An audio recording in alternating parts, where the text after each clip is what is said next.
Olá, bem-vindos à série Genética e Doenças Raras do programa Rare Diseases Academy, uma realização da Educare e curadoria científica da Casa dos Raros.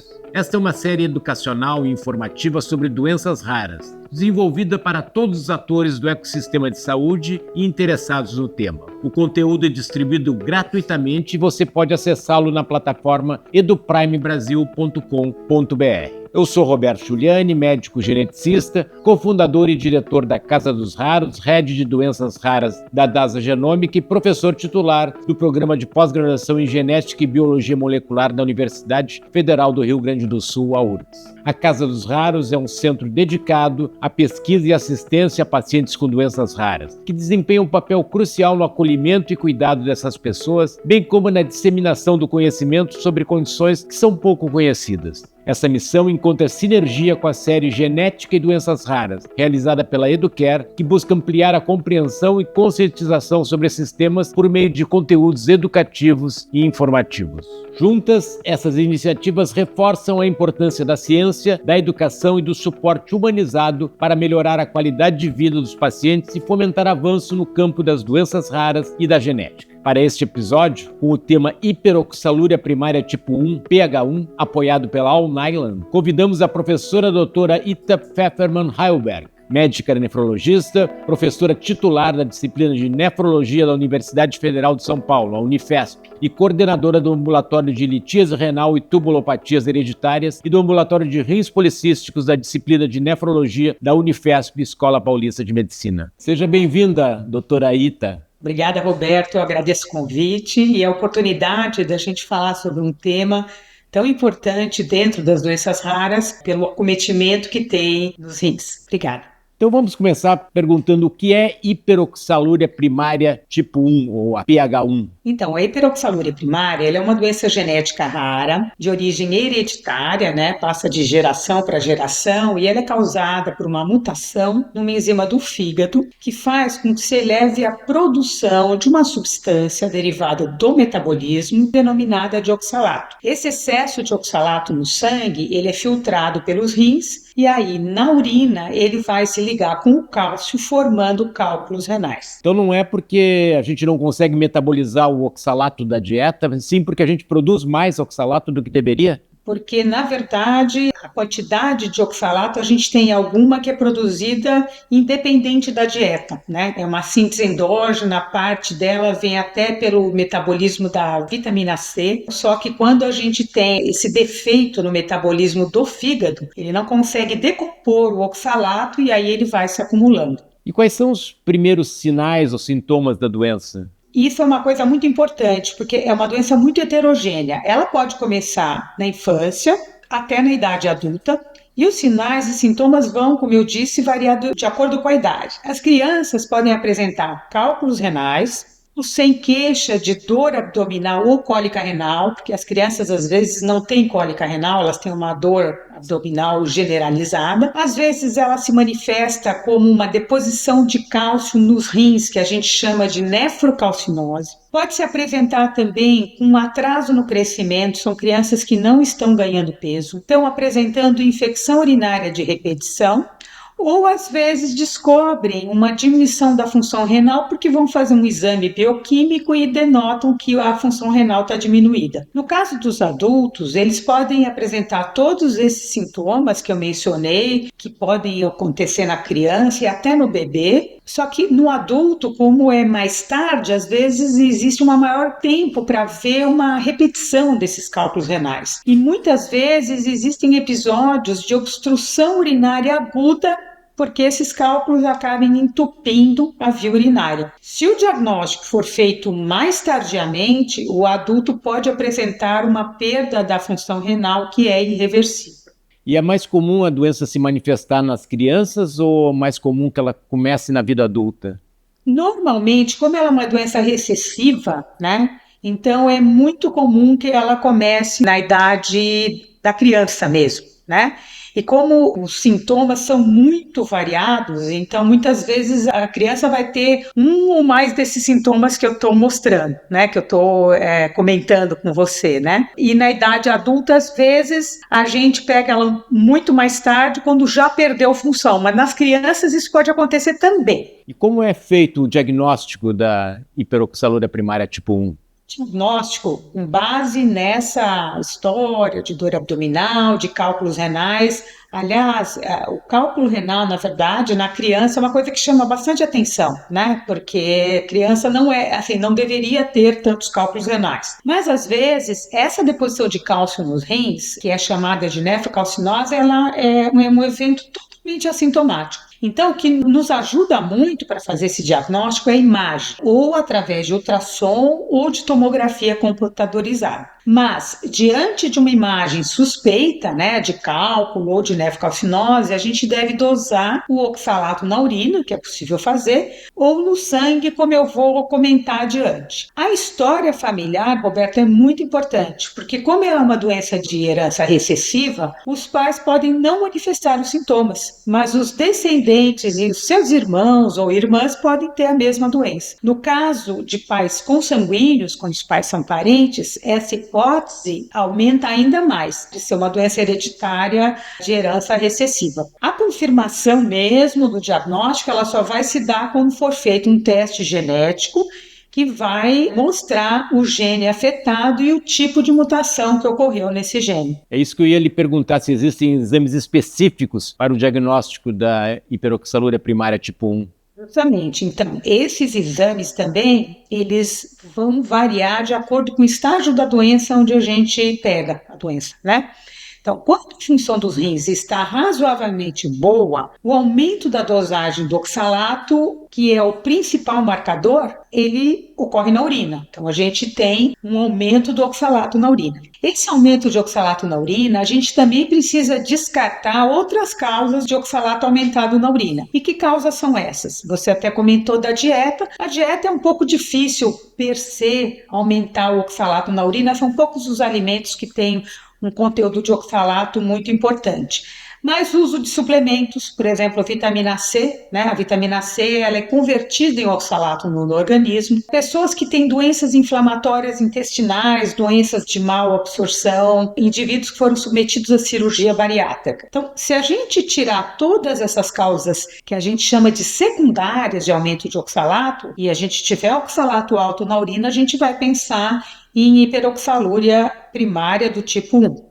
Agora, quando você pega a doença num estágio que o rim já foi muito acometido, você teve uma perda de função renal, aí você tem que fazer a dosagem de oxalato no sangue. E por fim, conforme eu já comentei anteriormente, a confirmação mesmo só vai se dar a hora que eu fizer um teste genético que mostra o gene afetado e o tipo de mutação. O jeito de você fazer esse teste genético, existem dois tipos. Um tipo são os painel de genes, então são alguns genes envolvidos na hiperoxalúria tipo 1 e outros tipos de hiperoxalúria também, que são menos graves. Ou se não o exoma, que é um teste genético que amplia os genes analisados e ele acrescenta até genes que não estão relacionados especificamente a essa doença.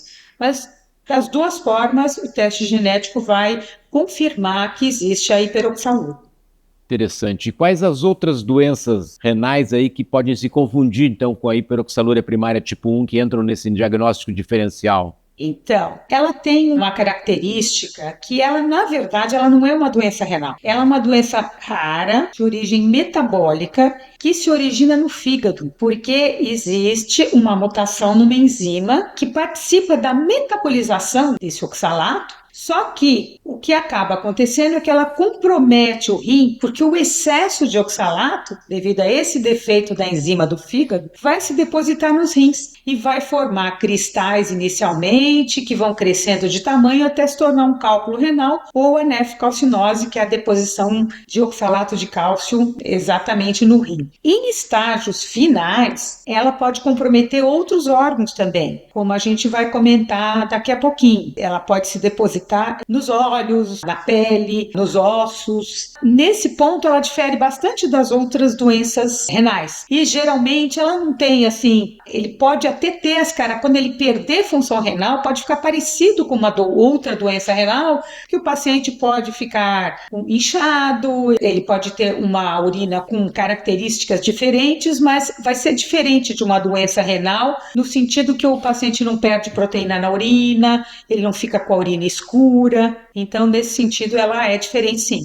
Então, já vimos assim como é que começa e como é que ela, então, como é que é o normal da progressão da hiperoxalúria, assim, o curso natural dela? Isso, essa é uma pergunta muito importante. Quando você não consegue fazer o diagnóstico precocemente, e essa deposição constante de cristais, de cálculos, de cálcio no rim, ela vai progredir perdendo a função dos rins. Então, quando essa perda for muito importante, que a gente considera assim abaixo de 30%, é quando vai haver esse acúmulo do oxalato em outros órgãos, como eu comentei agora. Então, a gente pode até através de um fundo de olho, que pode ter deposição na retina, no coração, nos ossos, e a gente chama essa condição, quando tem vários órgãos acometidos, de oxalose sistêmica. Então, isso às vezes pode acontecer na criança. No caso de uma insuficiência renal crônica terminal, quando os rins deixam de funcionar por completo, aí você vai ter uma necessidade de uma terapia de substituição da função renal, que é a hemodiálise ou a realização de um transplante. Mas eu ressalto que o importante, diferentemente de outras doenças, como a doença vem do fígado, não seria suficiente que você transplantasse só o rim. Você teria que, numa condição como essa, transplantar também o fígado, que você tem que, o paciente não pode permanecer com esse gene mutado que não metaboliza o oxalato no seu fígado. Certo. Então, como é que é o acompanhamento médico do paciente? Se faz o diagnóstico, como é que é feito a partir daí o acompanhamento médico do paciente com hiperoxalúria primária tipo 1? Então, na verdade, a gente vai acompanhando o paciente, a gente dosa o oxalato e aí existem algumas medidas que envolvem meio tratamento, depende da época em que eu fiz esse diagnóstico. Então, na verdade, e a expectativa de vida do paciente vai depender justamente do estágio em que você atendeu esse paciente. Então, se você ainda está com uma função renal um pouco mantida, então você vai estimular, depois eu vou falar com mais detalhes, mas você vai estimular que o indivíduo, como se fosse um paciente que tem cálculo renal, você vai estimular a ingestão de líquidos, você vai administrar agentes alcalinos para diminuir a acidez urinária, né? E com isso você consegue fazer com que os cristais de oxalato não se agreguem de uma maneira tão importante. Se você já estiver no estágio que você tem uma função renal comprometida, é como se você estivesse já tratando, a gente chama de terapia renal substitutiva, você está substituindo, a hemodiálise substitui aquilo que o rim não faz. Agora, o oxalato tem uma dificuldade bem grande de sair na hemodiálise, então às vezes isso é muito complicado, porque o paciente tem que fazer várias sessões, às vezes sessões até diárias. E essa doença ela acaba reduzindo a expectativa de vida da pessoa afetada? Então, a expectativa de vida fica reduzida, mas ela vai depender do estágio em que a doença for detectada e do emprego das terapias específicas que conseguem mudar um pouquinho o curso natural da doença. Então é uma doença que compromete bastante assim, o dia a dia do paciente, da família, né? Podia comentar um pouco sobre isso? Com certeza. Com certeza, e principalmente se a gente considerar, por exemplo, o estágio que ela foi detectada, você vai precisar de cuidados especiais, como hemodiálise, que às vezes precisa ser diária devido a essa necessidade, né, de retirar o oxalato do sangue numa velocidade bem grande para eliminar todo o excesso de oxalato do organismo. Então, isso muda, porque você tem que levar o paciente, se for uma criança, né, a gente tem todo o fardo, né, de colocar uma criança em diálise, então isso é bem complicado. E tem como prevenir essa progressão da doença rumo à insuficiência renal? Existem maneiras de se prevenir isso, caso se diagnostique a tempo? Tem sim, na verdade assim, a gente tem que ter em mente, né, que assim, Eu queria só, assim, pontuar primeiro que existem algumas medidas que são difíceis, principalmente nos bebês. Se você pegar um bebê com hiperoxalúria, você tem até dificuldade de manter uma hidratação adequada. Às vezes você precisa até colocar uma sonda, porque a criança não consegue beber uma quantidade de água grande. Aí tem aquela necessidade de diálise diária, né? E o comprometimento de outros órgãos. Então, quando você tem comprometimento dos ossos, você pode até levar um déficit de crescimento e ter dificuldades até na deambulação. Então, na realidade, o mais importante, antes da gente terminar e de responder essa sua pergunta, é o diagnóstico precoce, Roberto, porque você tem que ficar atento para os sinais e sintomas para você prevenir todas essas complicações e poder tratar o mais precoce possível para não chegar naquele estágio final. E aí esse diagnóstico precoce ele seria assim, algo que já o pediatra deveria suspeitar, ou como é que se pode chegar nesse diagnóstico precoce? Exatamente, eu acho que assim, o pediatra, quando ele tiver uma criança que tem um déficit de crescimento, não está ganhando peso e, obviamente, isso é uma coisa muito genérica, isso abre uma chave aí para um monte de fatores, né? Então, na verdade, assim, às vezes num exame simples, como um ultrassom de abdominal, né? Às vezes uma criança que tem dor abdominal, ou, na verdade, o cálculo renal vai se manifestar para ela desse jeito, ou como uma infecção urinária, né? Então, ele tem que começar com o pediatra, para ele poder, pelo menos, pensar nessa doença. A história familiar, volto a comentar, que ela é importante, embora seja recessiva e os pais não manifestem a doença, às vezes é o irmão de alguém que já teve cálculo renal, então tem que ficar atento a isso. Os adultos, a gente deveria, por exemplo, mesmo que ela seja uma doença rara, se pegar um paciente que forma cálculo toda hora, que o paciente vai fazendo um monte de procedimentos para tirar esses cálculos, então tem que parar um pouquinho e pensar, mas por que está voltando tanto esses cálculos, né? E aí tem que fazer, então, essa dosagem de oxalato feita na urina, que não é uma coisa tão complicada assim, porque é ela que vai chamar atenção para você terminar lá na história do teste genético.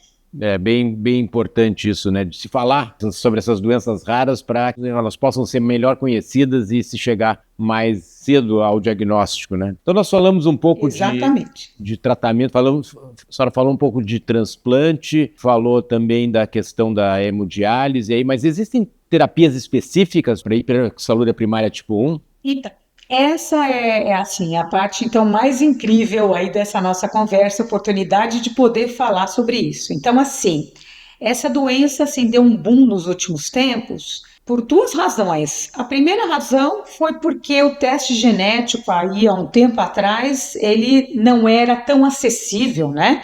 Então você não conseguia nem confirmar que se tratasse desse defeito, deste gene que codifica a enzima que está causando essa alteração no metabolismo do fígado. E a segunda razão é que, além desses tratamentos convencionais, né, e que não são tão específicos para essa doença, porque afinal de contas a hemodiálise e o transplante renal existem para uma gama de doenças renais, né? Mas hoje existe um novo tratamento que ele é baseado em terapia gênica. Então, recentemente foi descoberta uma classe de medicamentos conhecidas como RNA de interferência. Então, isso aqui foi até motivo de ganhar prêmio Nobel, né, dos pesquisadores que identificaram esse tipo de molécula que consegue regular a expressão de genes. Então, essas moléculas de RNA, né, elas conseguem regular a expressão de gene e conseguem silenciar um gene. Então, no caso da hiperoxalúria primária tipo 1, existe uma droga que é conhecida como lumazirana e ela consegue chegar até o fígado, né,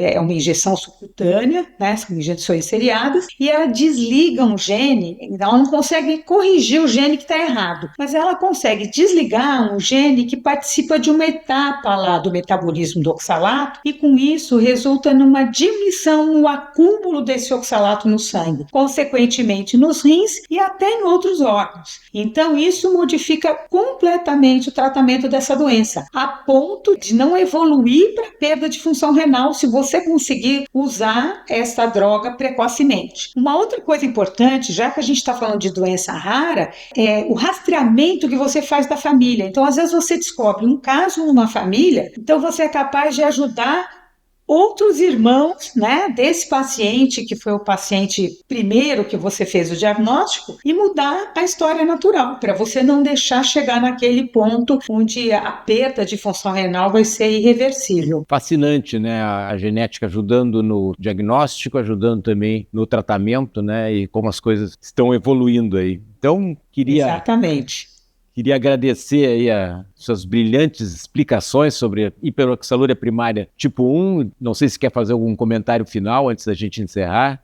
Eu quero agradecer de novo a oportunidade e como você já ressaltou, eu acho que assim, a gente tem que aprender a pensar em doença rara para que a gente possa modificar isso aí no futuro, que o futuro é hoje, né? Então, é isso aí.